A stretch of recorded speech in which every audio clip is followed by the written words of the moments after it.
Niteka n'umunezero ntangere ivyo gusubira kubana namwe banywanyi bacu mubana natwe mu makuru n'ibiganiro vya misi yose tubandanya gushikiriza kuri no mbonesha kuri yacu kandi yanyu Muhuza TV. Numwanya tugiye kubageza ko amakuru yagezwe ko muri kano kanya karavugwa mu gisata c'umutekano nga mu gihugu c'u Burundi, akaba kandi ari amakuru aza guhuza iki gisata c'umutekano be ni gisata c'imigenderanire n'ayandi makungu. Ni mu gihe hoba hari uruhagarara rudasanzwe rw'umutekano ku rubibe rw'u Burundi ndetse n'igihugu c'u Rwanda.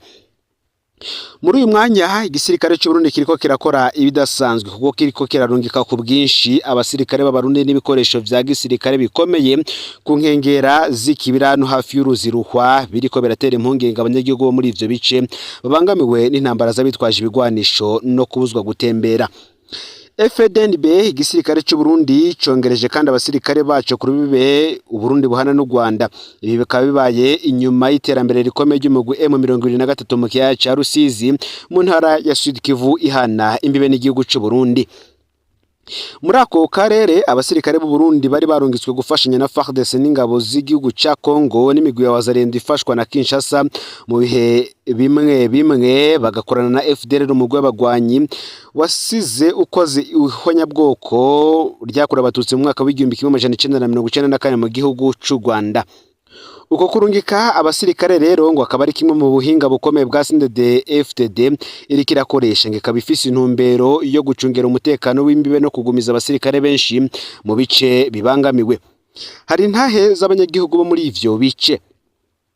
Mu bice vyo hafi y'urubibe abahaba babayeho mu bwoba. Ku mutumba wa Bumba muri komine Bukinanyana umwe mu banyagihugu avuga ati turafise ubwoba ko intambara ishobora kwaduka abanyagihugu bagati vyabo batazi iyo bahungira.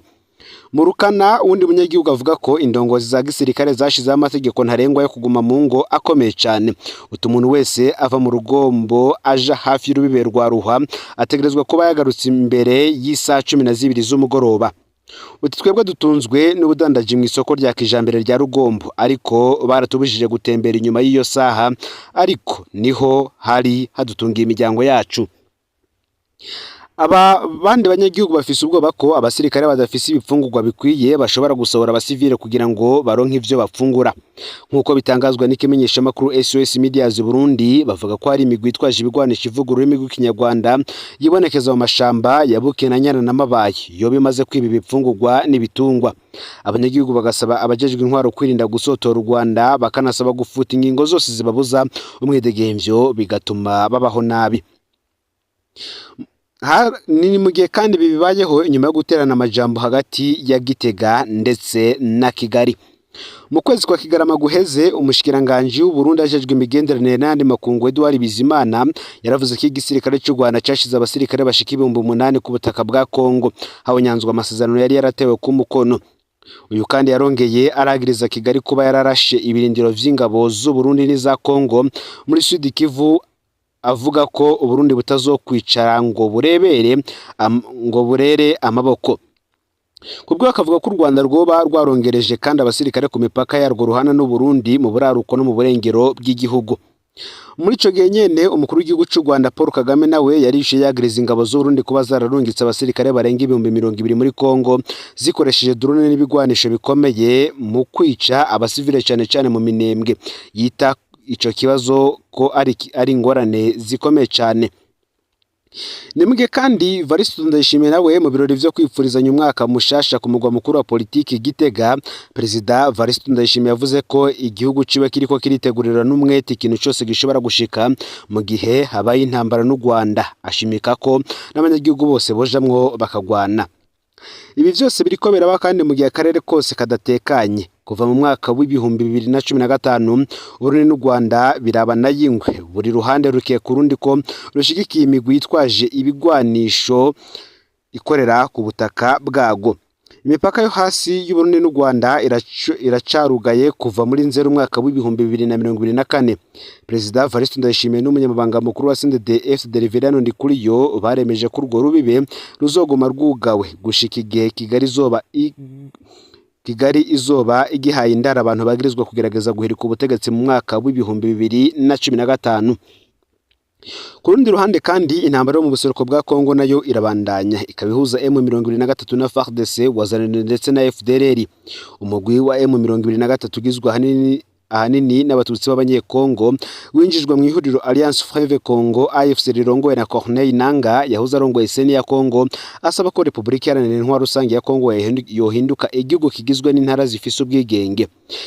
Iryo huriro rigenzura uburere bukomeye bwo muri Nord Kivu na Sud Kivu, harimwo imigwa mukuru ya Goma na Bukavu hamwe n'ibice vy'imbwamwo ubutare harimwo Rubaya nka Masisi. Nord Kivu kimwe mu bibanza binini cyane kwisi bicukugwamwo Korta ikoreshwa mu nganda zikora ivyuma vy'ubuhinga bugezweko. Kinshasa nayo rero ntiyengeshanya kwagiriza Kigali gushigikira M23 mu gihugu Rwanda nago wagiriza Kinshasa n'u Burundi gufasha FDLR.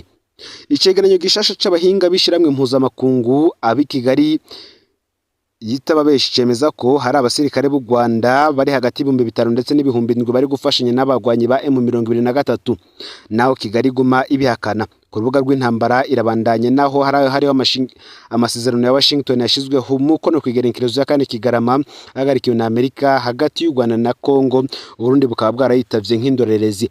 Ayo masezerano akaba ategekanye cyane kwaka ibigwanisha umugwi President Tshisekedi avuga ko ari ibisigarira vy'abasuma bitoba bigitera ubwoba u Rwanda. Ni mu gihe kandi ku mutekano uri kurakomezwa ku ruhande canke se ku rubibe igihugu cy'u Burundi gihana n'igihugu cy'u Rwanda kuri umupaka wa Gatumba urugaye. Ibihumbi vy'abanyekongo n'abarundi barabangamiwe. Kuva ku igenekerezo 10 Kigarama mu mwaka w'ibihumbi 2025 uruhe rwa Gatumba ruri hagati ya Republika Iharanira Intwaro Rusange ya Kongo n'u Burundi ruracugaye. Ibi bigahungabanya ihanahana ry'ibidandazwa, amashuri hamwe no kwivuza ku banyagihugu baba ku mpande zibiri. Iyo ngingo yafashwe ku mvo z'umutekano muke bitumwe nuko hibonekeza M23 n'ihungabana ry'umutekano ribandanye kwibonekeza mu buseruko bw'igihugu ca Republika Iharanira Intwaro Rusange ya Kongo. Abanyagihugu benshi b'abarundi n'abanyekongo basaba iyugururwa ry'urubibe rwa Gatumba rwugayiwe n'abategetsi b'u Burundi kuva ku igenekerezo 10 Kigarama umwaka uheze w'ibihumbi 2025. Iyugarwa ry'urwo rubibe kwagize ingaruka zikomeye ku barwayi, abanyeshure, abiga za kaminuza n'abadandaza baba hagati ya Republika Iharanira Demokarasi ya Kongo ndetse n'u Burundi. Igisagara cha Uvira kiri hafi cyane ya Bujumbura, umugwa mukuru w'ubutunzi w'u Burundi, ahari amashami y'ishiramwe mpuzamakungu ONU n'intwaro. Uvira akaba ari nk'ihemero ry'u Burundi. Kubw'ubukene bw'ibitorero bumaze imyaka 5 mu Burundi, abanyagihugu b'u Burundi baje kukironderera Uvira, abandi nabo bakakidandaza amagende kugira ngo birinde ko gihera.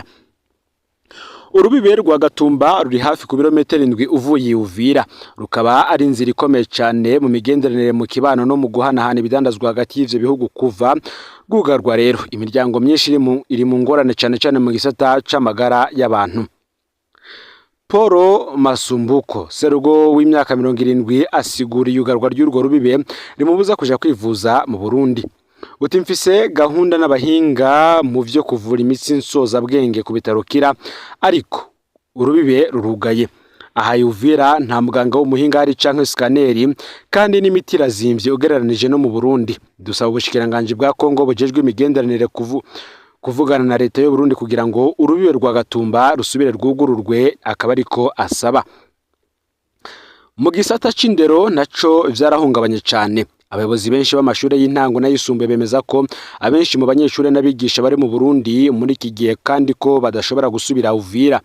Itangura ry'igice ca kabiri c'umwaka w'ishure cyari gitegekanijwe ku munsi w'igenekerezo 6/0 uyu mwaka w'ibihumbi 2026, ariko benshi mu banyeshure bacu barazibiriwe mu Burundi. Dusaba indongozi zacu kugurura imbibe kugira ngo abanyeshure bene wacu bashobore gutahuka ko bandanye ibikorwa vy'ishure bisigurwa n'umwe mu barongoye ishure.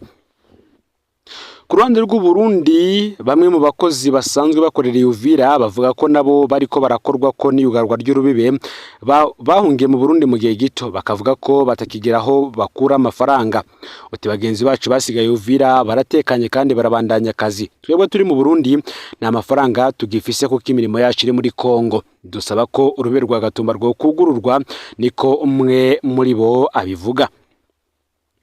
Twibutse ko urubibe rw'Uburundi na Kongo rwugawe kwigenekerezo 10 Kigarama umwaka uheze w'ibihumbi 2025 amasaha make nyuma yaho M23 itangarije ko yamaze gufata igisagara ca Uvira mu ijoro yo kwigenekerezo y'icenda rishira igenekerezo ya 10 uwo mwaka. Naho M23 yatangaje ko yasubiye inyuma urubibe rwagumye rwugaye. Umukuru w'igihugu Varisito Ndayishimiye yaragize icyo ashikirije kuri iyo ngingo yo kwigenekerezo ya 26 Kigarama mu kiganiro yatanze, aho yasiguye ko iyo ngingo ifitanye isano n'umutekano muke mu buseruko bwa Kongo ahagenzurwa n'umuhari M23. Yaremeye ko iyo ngingo yahungabanije ubudandaji hagati y'ivyo bihugu bibiri, ariko avuga ko ico guhitamwo hagati y'amafaranga n'umutekano kiboneka. Yongera ko Uburundi bwahisemwo umutekano. M23 yongeye gufata ibigwanisha mu mwaka w'ibihumbi 2021, ikaba nubu iri mu runani AFC rurongowe na Corneille Nangaa yahoze arongoye mu Gwiseni. Umuhari ugenzura uduce twinshi twa Nord Kivu na Sud Kivu harimo Goma na Bukavu, imigwa mikuru y'izo Kivu n'igice ca Rubaya ahimbwa ubutare bwinshi bwa koruta kw'isi. Ubwo butare bukaba bukomeye mu gukoreshwa mu guhingura ibikoresho by'ubuhinga bwa none. AFC cyangwa se M23 isaba ko hoshibwaho leta igizwe n'intara zigenga muri Kongo. Kinshasa ikaba yagiriza Kigali gushigikira M23, Kigali nayo ikagiriza Kinshasa kuba ihaye indaro FDLR yasize ikoze ihonyabwoko ryakura abatutsi mu mwaka w'igihumbi 1994 mu gihugu c'u Rwanda. Ku rubuga rw'intambara zirabandanya nubwo hari amasezerano ya Washington yatewe ku mukono kwigenekerezo ya 4 Kigarama umwaka w'ibihumbi 2025 hagati y'u Rwanda na Kongo ku buhuza bwa Amerika, bikerekana ko twigoro tw'ibihugu twasenzwe hamwe n'abantu bagoma bapfa benshi bahitanwa n'iyo ntambara. Abasirikare b'u Burundi bo babandanya kugwamwo mu gipfungu n'agacerere kenshi cyane. Burundi bwabaye muri ayo masezerano nk'indorerezi buserukiwe na Perezida Varisito Ndayishimiye. Burundi bwarungitse abasirikare barenga ibihumbi 29 mu buseruko bwa Kongo, aho hafi ibihumbi 10 bakiri ku rugamba. Kubw'icegeranyo c'ubushikiranganje bwa Kongo bujejwe intwaro hagati mu gihugu n'umutekano rwabonywe n'ikinyamakuru gikorera ngaha mu gihugu c'u Burundi. Abo basirikare b'u Burundi rero bakaba bafasha kugwana FARDC, igisirikare ca leta ya Kongo n'imihari ya Wazalendo ishigikiwe na Kinshasa, bose bakagwanya M23. Ubuheruka umunyamabanga mukuru w'umugambwe uri ku butegetsi CNDD-FDD Reverend Ndikuriyo yaremeje ko abasirikare b'abarundi bakiri muri Kongo adatoma ibitigiri vy'abamaze kuvayo, yishima ati dusubirayo aho dushakiye nk'uko amasezerano twateye ku mukono abivuga ni iwacu. Uku niko Reverend Ndikuriyo ubwiwe yavyitangarije ubwo ariko agirisha ikiganiro kubamenyesha amakuru batandukanye ngaha mu gihugu c'u Burundi. Tukiri kandi ku makuru ariko aravugwa mu gisata cy'umutekano n'ubundi ngabasuda bo Burundi barungikwa gupfa intambara inyegeje atanshumbusho kandi itagiramwo ukuri. Mu gihe abategetsi b'u Burundi babandanya basigura ko kuba abasirikare b'u Burundi bari muri Republika Iharanira Demokarasi ya Kongo bishimikiye ku gufashanya mu karere, umunyamabanga mukuru wa CNDD-FDD Reverend Ndikuriyo we yemeje ko abasirikare b'u Burundi bakiri ku butaka bwa Kongo. Nyuma y'ayo majambo y'indongoza abasirikare b'u Burundi barishwe, barakomereka, barapfungwa canke barahebwa mu gacerere kadasanzwe ka leta kubw'amakuru n'inyandiko SOS Media Burundi yaronse.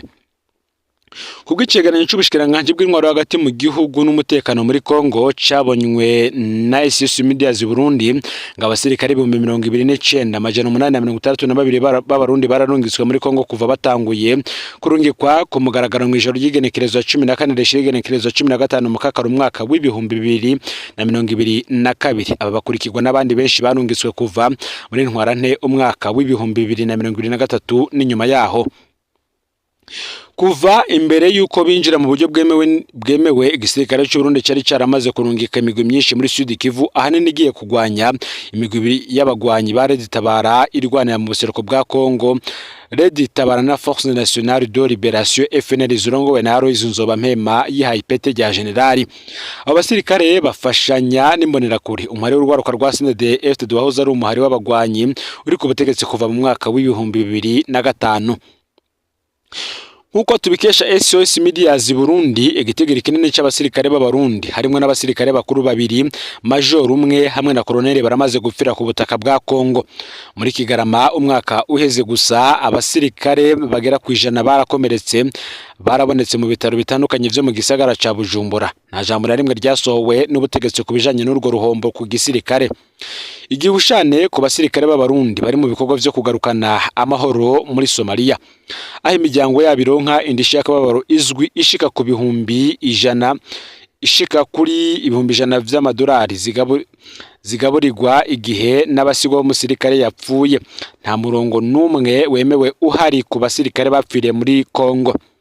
Imiryango y'abasirikare bishwe canke bakabugwa irengero kavuga ko isa niyatawe idashimiwe canke ngo ihozwe. SOS Media Burundi yaragiranije intayi nyinshi z'imiryango yemeza ko itigeze ironka inshumbusho yemerewe. Imwe kanemeza ko yabujijwe gukora ikigandaro. Ivyo vyama vyiyamirizwa ariko ntivyemegwa n'indongozi z'igihugu. Muri Kigarama umwaka w'ibihumbi 2023 abasirikare 272 b'abarundi banse kurungikwa muri Kongo kugwanya M23 barafashwe baracibwa imanza, bamwe barahanishwa umunyororo gushika kuwo guherayo. Ubu bapfungiwe mu gasho ka Murembwe mu bumanuko bushira uburengero bw'igihugu nk'uko vyemezwa n'amasoko atandukanye. Inyuma y'ifatwa rya Goma, umugwa mukuru w'intara Nord Kivu, kikaba n'igisagara kinini cyo mu buseruko bwa Kongo gifashwe n'abarobere ba M23 muri nzero mwaka w'ibihumbi 2023, abasirikare nka bose b'abarundi baciye bahungira muri Sud Kivu. Muri Republika Iharanira Rusange ya Kongo, igisirikare cy'u Burundi kirwana ku ruhande rwa FARDC gishigikiwe n'imigwi ya Wazalendo ishigikiwe na Kinshasa bagwanya M23 mu bice bimwe bimwe. Iyo migwi kandi kabikorana n'aba FDLR umugwi nanone nawo witwaje ibigwanisho barizwa muri ico gihugu. Kubura urwandiko rwa Kongo, abasirikare 19,872 b'abarundi baramaze gusubizwa mu gihugu. Bigashoboka ko hafi 10,000 bagisigaye muri Kongo naho atagitigiri kitangazwa na Gitega. Mu misozi miremire ya Minembwe, aho abanyagihugu benshi ari abanyamurenge, abasirikare b'abarundi bagirijwe kubugarana ku buryo badashobora kwinjiza ibifungurwa. Muri Munyonyo umwaka uheze w'ibihumbi 2025, General de Brigade Gaspard Baratuza, umuvugizi w'igisirikare cy'u Burundi FDNB, yaravyemereye avuga ko iyo ngingira bibice vyikekwa ko bishira imfungurwa umwansi. Kubw'intahe nyinshi zegeranijwe na SOS Media Burundi, ngo abasirikare b'abarundi bari muri Kongo barwanye mu buryo bugoye cyane, rimwe na rimwe batagira ibikoresho bigezweho kandi rimwe na rimwe atavyo kurya bahabwa. Muri Kigarama mu mwaka weze gusa abasirikare baba 40 bariciye muri Sud Kivu, bituma baca basubizwa mu Burundi vyihuta. Inyuma yaho abaroberi ba M23 bafatiye Uvira, igisagara kiri hafi cyane ya Bujumbura, kikaba n'inzira ikomeye y'ingabo z'u Burundi. Ibice bica mu kiyaga vya Baraka na Mboko nizo vyakoreshejwe mu gusubira inyuma.